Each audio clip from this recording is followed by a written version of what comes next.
دوستو ہم اکثر اپنی زندگی میں اتنے مصروف ہوتے ہیں کہ ہمارا دھیان بہت سی ایسی چیزوں پر نہیں جاتا جو حیرت انگیز ہیں۔ ماچس کی تیلی میں لگی آگ کا سایہ کیوں نہیں ہوتا؟ دوستو آپ نے کبھی ماچس کی تیلی پر لگی آگ یا کسی بھی شعلے کو نوٹ کیا ہے؟ اکثر اس کا سایہ نہیں بنتا۔ ماچس کی تیلی یا پھر کوئی لائٹر کا سایہ تو نظر آ رہا ہوتا ہے، لیکن آگ کا سایہ نظر نہیں آ رہا ہوتا۔ لیکن ایسا کیوں ہے؟ دوستو دراصل آگ یا آگ کا شعلہ خود ایک روشنی کا ذریعہ ہوتا ہے، یعنی سورس آف لائٹ ہوتا ہے۔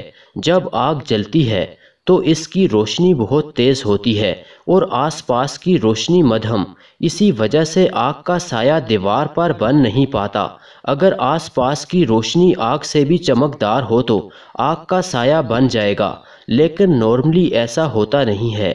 اسی وجہ سے عام طور پر آگ کے شعلے کا سایہ نظر نہیں آ رہا ہوتا۔